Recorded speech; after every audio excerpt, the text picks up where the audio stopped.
Today I will be doing an acrylic painting demonstration of this yellow flower.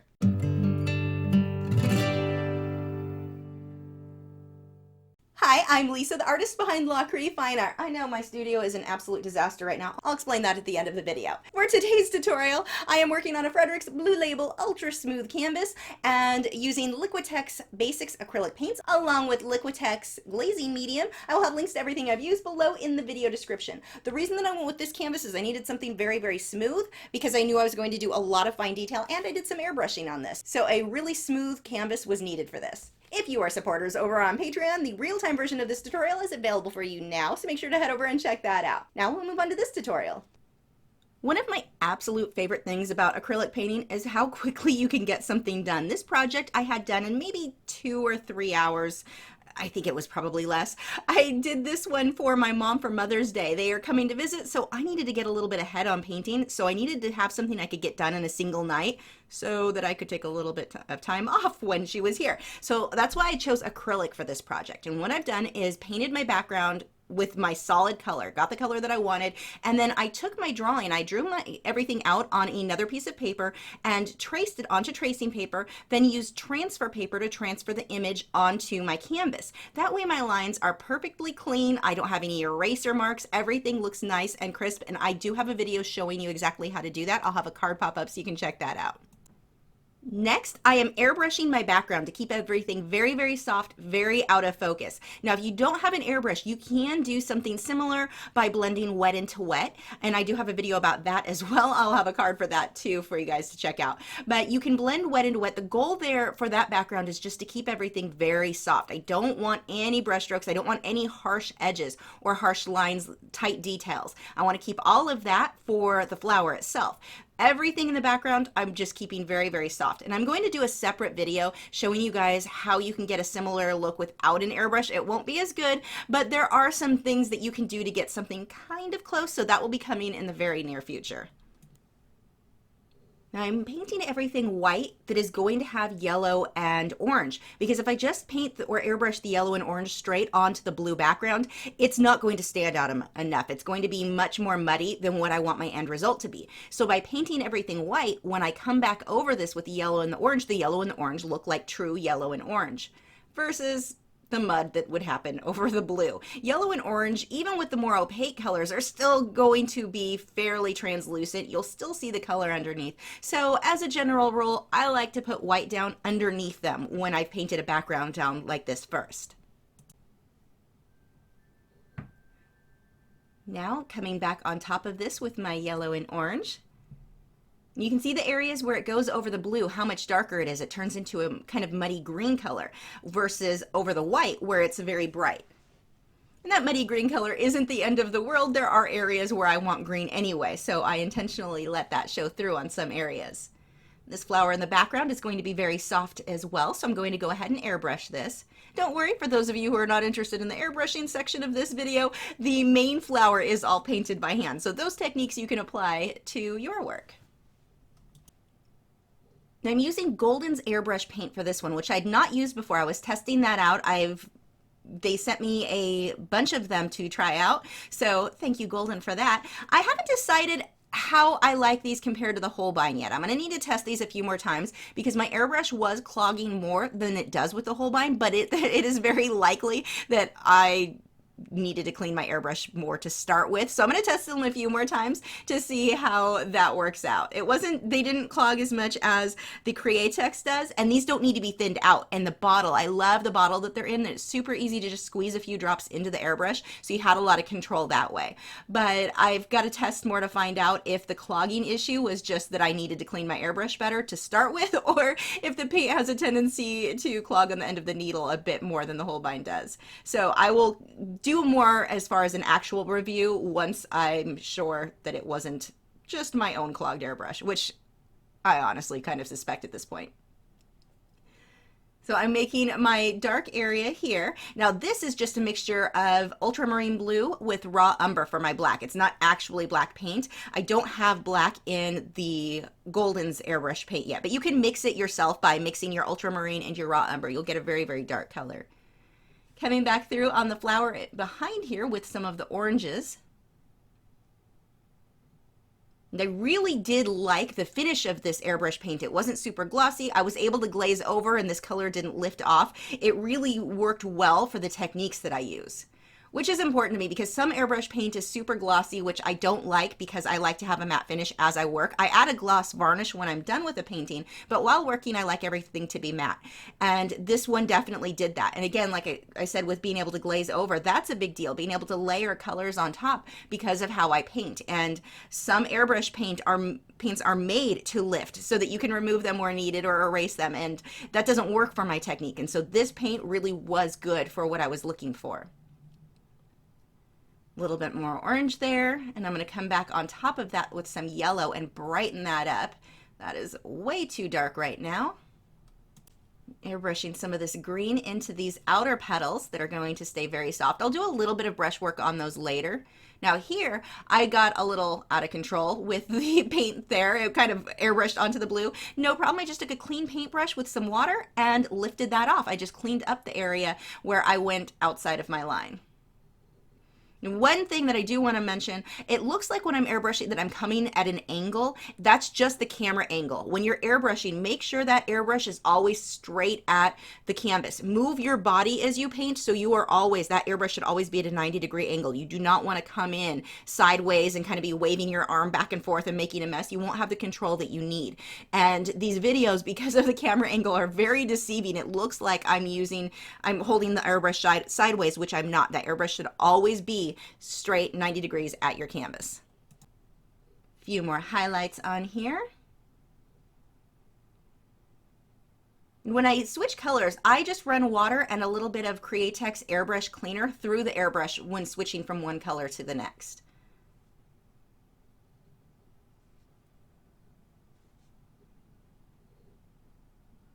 Here's where I'll put some yellow right over the orange areas of that flower in the back. And when airbrushing, it's very much like when painting by hand. You're going to layer a lot of colors, one on top of the other. It's not a paint by number where you just put the exact right color in the exact right place in every area. There's a lot of layering involved. So now we will move on to the brushwork. You want to make sure that you have a decent amount of water mixed in with your paint so that those edges are very smooth. If you've got bumpy edges, one of two things is happening. Either you don't have enough water and paint on your brush, or your canvas is just too rough. If you're using the wrong canvas, that can create a very bumpy look. You don't get the smoothness that you'd want. So getting in my base color here with that yellow. And I do have white mixed in with that yellow. If I used straight yellow, it would be too translucent. It wouldn't cover the blue in the background. So by adding white, that makes it more opaque. Just getting a slightly darker color for the stem. I'm not too worried about everything being perfect here as far as color goes. I'm going to layer other things on top. I just need to get a general base layer down to cover that background up. In this area, I need to be much brighter, so I'm putting another layer, adding a lot more white to the areas that I'm going to need to be very bright. Now this actual photo by itself is really boring. The thing that's going to make this look good, that's going to make it interesting and have the viewer stop and really look at it, is going to be the way that I do the lighting. The lighting really needs to be very, very strong, the way that it's coming through the flower. That was the thing that really drew me to this reference photo, and I hyped up my contrast a little bit more. This reference photo comes from Graphic Stock, and I did hype up the contrast in that flower just a bit more so that it stood out that much more. But the lighting in this one is so important that I capture it. I don't just want to paint the flower, it's all yellow, and expect it to be remotely interesting. It's not. It's a flower and grass. It's a very basic flower and grass. It's the lighting that is capturing that lighting correctly is what's going to make people stop and look at this. Now for this area, I'm going to go much, much darker than what I need my end result to be. This is a mixture of burnt sienna and black to get that kind of chocolate. I had to think for a minute there. To get that kind of chocolatey brown color. And it's going to be very dull looking. It's not going to have the richness of the orange that my end result will be, but I need to get this on there first so that when I glaze orange over this, I'm going to be doing a lot of glazing on this. When I glaze orange over it, it will capture the lighting that I want. But I'm going to go ahead and intentionally go too dark. And the paint underneath, that yellow is completely dry. So I'm just adding my area with that brown and then using a clean brush to smudge it out. Now, when blending and smudging out those lines, only make a couple of brush strokes. One big mistake that I often see people make is that they will blend and blend and blend, and they lose those definite lines. All I want to do is soften it. I'm not trying to completely blend that brown into the yellow. I want it to be very obvious where one starts and one ends. I'm just softening it a little bit. And it will seem scary when you've got something with this much contrast in the lighting. It will seem scary. You'll feel like, oh, it's too much. Back away from it. It needs to be there. When you look at it at a distance, it all comes together much more. But you need to have that contrast in something like this. I can't stress enough how important it is.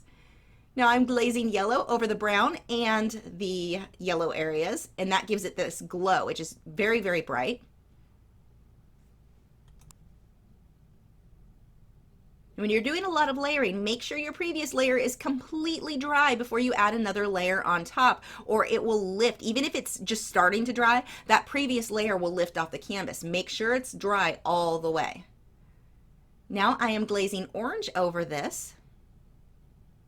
And you'd look at that, when you look at the reference photo, you would think, yeah, it's a yellow flower. There's a lot more involved. There's a lot of oranges and browns and green tones. I mean, there's so many colors involved in that. So when you look at something and at its base, you think, yes, yellow flower. That's simple. Paint it yellow. Really look closer at that photo. Look at how many more colors are involved. And now you can really see where it was important that that brown was really dark to show up well underneath the orange that I've put on top. Now, I don't like the orange in the Liquitex Basics. I like Liquitex Basics. They work wonderful for the techniques that I use. I actually don't use them because they're inexpensive. I use them because I love the finish, that they're very matte as you work, which is perfect for me. So anyway, the paint with those, I don't like the orange. The orange is just gooey and goopy, and I just don't like it at all. And so I mix my own with yellow and red.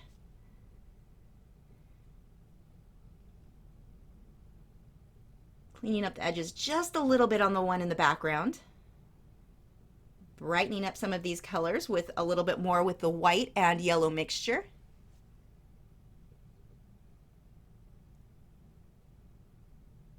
Taking the Simply Simmons round brush. I'm really starting to love these Simply Simmons brushes. The more I use them, the more I like them. But with this one, it's a round, I'm not sure what number that is. I'd guess a number 2 or a number 3. And I'm going through with some details.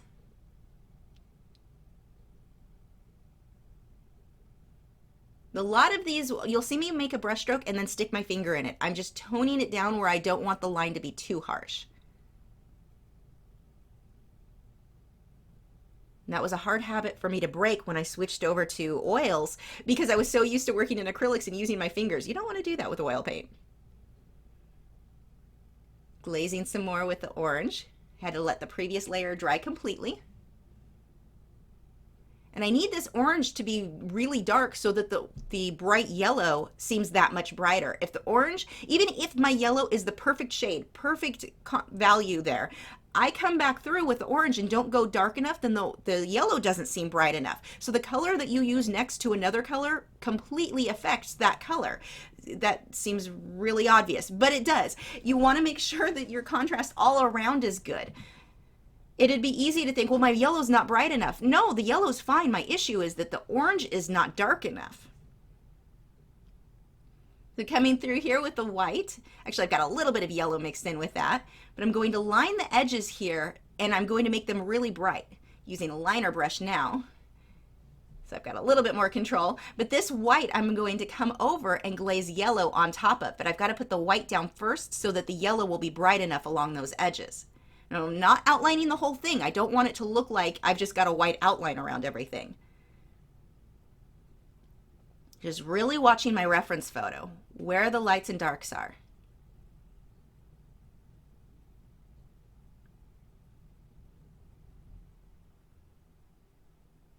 Brightening up that yellow just a little bit more.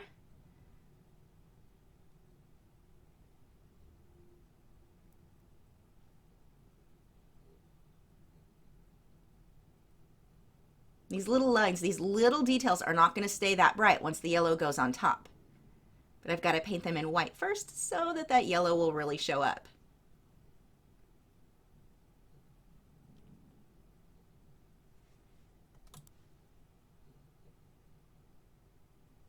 Now I'm coming through with these dark black areas. Now this is an area, look at the bottom section of this being as dark as it is. If that bottom of the canvas did not have the dark blacks, painting in these dark blacks, this isn't flat black, this is actually a mixture of my burnt sienna with the black, so it's really a dark brown. But if I didn't have the bottom dark, this dark wouldn't balance out. It wouldn't make sense. If you take your hand and just cover the bottom of this canvas, look how weird it looks with the black that I'm painting in now, or this very dark color that I'm painting in now. It doesn't balance out. So it's really important when you've got something like this with an area that is super, super dark, make sure that's balanced with the rest of the piece. So let's say you were getting creative with this reference photo and decided to cut off the bottom with it being that dark. Then you would want to leave this dark area that I'm painting in now out as well. It doesn't balance without the dark, that very, very dark area being along the bottom of the canvas.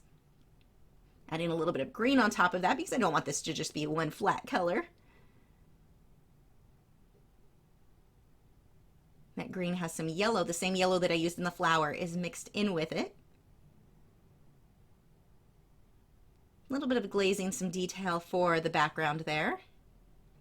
I'm going to darken this bottom area up with the same brown and red color, or I'm sorry, that is actually the raw sienna and the black mixed together to make this balance out. The dark little stemmy guys, I don't know, I'm making up words, to balance all of that out. Few more dark areas, and when I add a little bit of the dark, I just smudge it out a tiny, tiny bit with another brush. Now when I was glazing, normally when I glaze, you guys see me use water. In this case, I used the Liquitex glazing medium because I wanted to capture more of a glow. That was so important with this. When I do this much glazing, I like glazing medium better than water. When it's just a little bit and I'm working on details, I prefer water because of the texture of the consistency of the paint. But for something like this where I'm glazing large bits of color, that's where I like glazing medium. When I get into doing the little teeny tiny details, I switch back over to water to thin my paints. The glazing medium helps me to capture that glow, and the way that the light refracts through all of these layers is much more noticeable when using glazing medium than with water. I definitely like the result better for something like that with that product. And if you're unfamiliar with glazing, I do have a video specifically going over that, and I will have a card pop up, so make sure to check that out because it will explain the whole glazing process in much more detail. Boxes, the wrong painting behind me, it's a disaster. I thought I would get ahead with Patreon postcards, and I ordered, what seems like forever ago, the March, April, and May postcards all in one order. That's 3,000 postcards. And of course, that was the time Vistaprint had something go wrong with one of their printers, and the postcards, this one's actually the good one, but one of the postcards, the wolves, printed almost completely black. Like it was horrible. I can't believe they sent those to me.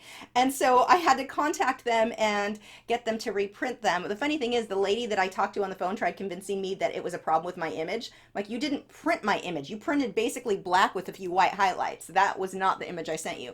But she's like, they're just going to print the same again. I was trying to explain to her, no, I've had this happen with you guys before. It was a problem with the printer. Sometimes, I don't know what happens, but one of your printers will print things super, super dark. So they did reprint all of those, and they just came in. So March's postcards, I just got stamps on last night. As soon as I'm done with this video, I'm headed off to go and send those to you guys. But yeah, I've got boxes I need to sort through and figure out which were the good boxes and which were the bad ones, and they're just taking up a lot of space in my studio. And this actually kind of drives me crazy because I'm really picky about everything being super organized. This is not super organized. I may snap. Have you subscribed yet? If not, I have a handy button right there. It's round, has an orange arrow going to it. Can't miss it if you click on that. That'll help you to keep up to date with all 5 of my, that's 10, I always do that. 5, jazz hands, 5, I can't count, videos every single week. I'll see you guys for tomorrow's Q&A video.